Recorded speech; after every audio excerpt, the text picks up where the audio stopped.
এক ভাই জানতে চেয়েছেন আমার কাছে যে হুজুর, শরীকে কুরবানি দেওয়ার ক্ষেত্রে যদি কারোর নিয়ত গলত থাকে সেই ক্ষেত্রে আমাদের কুরবানি কি হবে?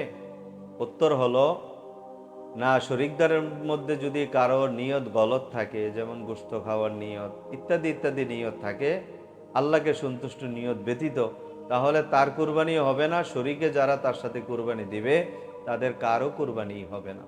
এর সাথে আরেকটা প্রশ্ন আপনি করেছিলেন ছোট্ট করে যে হুজুর, শরিকদারদের মধ্যে যদি এমন কোনো শরিকদার থাকে যার পুরা উপার্জন অথবা অর্ধেক উপার্জন হারাম হয়, তার কুরবানি কি, তার সাথে কি শরীকে কুরবানি দেওয়া জায়েজ হবে?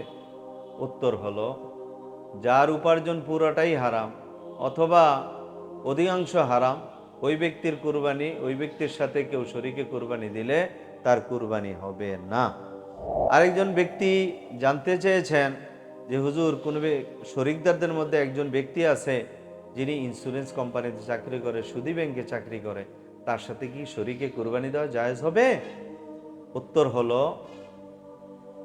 যদি কোনো ব্যক্তি সুদী ব্যাংকে চাকরি করে, ইন্স্যুরেন্স কোম্পানিতে চাকরি করে, যার পুরোটাই সুদ হারাম, এমন ব্যক্তির সাথে শরীকে কুরবানি দেওয়া জায়েজ নাই। তবে এই ব্যক্তিগুলোর যদি কোনো হালাল কামাইয়ের অন্য কোনো সোর্স থাকে তাহলে এমন ব্যক্তির সাথে কুরবানি দেওয়া জায়েজ। আরেক ভাই জানতে চেয়েছেন যে হুজুর, কুরবানির পশু কেনার পরে তার থেকে কি উপকৃত হওয়া যাবে? না, কুরবানি পশু ক্রয় করার পরে তার থেকে উপকৃত হওয়া যাবে না। যেমন কোনো কৃষক হাল চাষ করে, কুরবানির পশু দিয়ে হাল চাষ করা যাবে না, বোঝা বহন করানো যাবে না, এরপরে দুধ দহন করা যাবে না। যদি হাল চাষ করে, বোঝা বহন করে, যে ইনকাম হবে সেটা সদকা করে দিতে হবে, দান করে দিতে হবে, নিজে ব্যবহার করতে পারবে না। হুজুর, আমি এক জন্তু কিনে আনলাম, আনার পরে তার থেকে দুধ দহন করলাম, ওই দুধ আমি নিজে খাওয়া অথবা বিক্রি করা, এটা কি জায়েজ হবে? না। যদি আপনি জন্তু থেকে দুধ দহন করতে হয় তাহলে ওই দুধটা সৎকা করে দিতে হবে, আর যদি বিক্রি করেন তার মূল্যটা সৎকা করে দিতে হবে। আত্মালেমকান চেষ্টা করবেন দুধ যেন দহন না করা লাগে। যদি বেশি দুধের ভার হয় তাহলে পানি ছিটিয়ে দিবেন, দুধ উঠে যাবে। এরপরে যদি না ওঠে, ফেটে পড়ে যাবে দেখা যায়, এমন সময় দুধ দহন করবেন, দুধটা কোনো গরিব মানুষকে দান করে দিবেন, আর যদি বিক্রি করেন তার মূল্যটা দান করে দিবেন।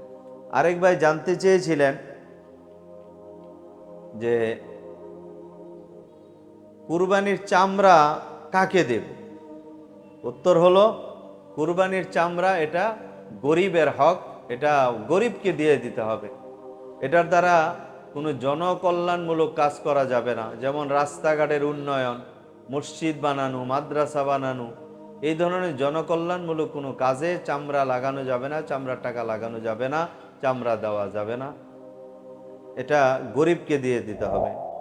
আরেক ভাই জানতে চেয়েছিলেন যে কুরবানির চামড়া বিক্রি করে তার মূল্য দান করা এটা উত্তম, না চামড়া দান করে দেওয়া উত্তম? উত্তর হলো, কুরবানির জন্তুর চামড়া সরাসরি দান করে দেওয়া এটা সর্ব উত্তম। যদি কোনো মাদ্রাসায় পড়ুয়া এতিম গরিব হয় তাকে এটা দিয়ে দেওয়া সর্ব উত্তম। মাদ্রাসাওয়ালারা এই চামড়া নিয়ে তারা গরিব এতিম ছাত্রদের পিছনেই এই টাকাটা ব্যয় করে। আরেকজন জানতে চেয়েছেন, হুজুর, কুরবানির সাথে কি আকিকা দিতে পারবো?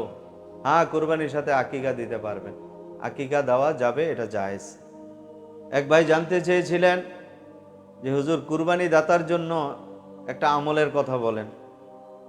কুরবানি দাতার জন্য আমল হইল, কুরবানির চাঁদ ওঠার পর থেকে কুরবানির দিন পর্যন্ত রসুল পাক সাল্লাল্লাহু আলাইহি সাল্লাম বলেন, যদি কোনো ব্যক্তি তার চুল, নখ ইত্যাদি না কাটে তো আল্লাহ তাআলা তার আমল নামে আরেকটা এক্সট্রা কুরবানির সওয়াব দান করেন।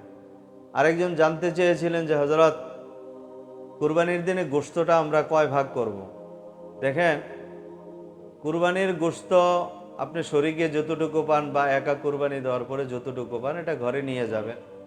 আপনার ঘরে যদি সদস্যর সংখ্যা কম হয়, এটা মুস্তাহাব হলো এই গোশতকে 3টা ভাগ করা। এক ভাগ ফকির মিসকিনকে দেওয়া, আরেকবার আত্মীয় স্বজনকে দেওয়া, আরেক ভাগ নিজের জন্য রাখা। আর যদি আপনার সদস্য সংখ্যা বেশি হয় তাহলে ওই ক্ষেত্রে আপনার ঘরের জন্য বেশি রাখবেন আর কিছু অংশ দান করবেন বা আত্মীয় স্বজনকে দিবেন। এরপরে যদি মনে করেন না আমার তো পুরাটা গোশতই লাগবে, ওই ক্ষেত্রে আপনি পুরাটা গোশত নিজের পরিবারের জন্য রেখে দাও, এটা সর্বোত্তম। আরেকজন ভাই জানতে চেয়েছেন যে হযরত, কুরবানির গোশত কতদিন পর্যন্ত রেখে খাওয়া যাবে? উত্তর হলো আপনি যতদিন ইচ্ছা অতদিন পর্যন্ত কুরবানির গোশত রেখে আপনি খেতে পারবেন। আরেক ভাই আরেকটা প্রশ্ন করেছেন যে হযরত, কুরবানির গোশত আমরা ৬ শরিকি দিলে সপ্তম একটা ভাগ করে ফেলি যৌথ গোশত থেকে ফকির মিসকিনকে দেওয়ার জন্য। না, এই সুরত জায়েজ নাই। যার যার গোশত দিয়ে দিবেন ভাগ করে, তার ঘরে নেওয়ার পরে তার পরিবার সদস্য সংখ্যা হিসাব করে সে চাইলে ৩ ভাগ করে দিতে পারবে, না চাইলে নিজের সবটুকুন রেখে দিতে পারবে। আল্লাহ তাআলা আমাদেরকে মানার বুঝার আমল করার তৌফিক দান করুক।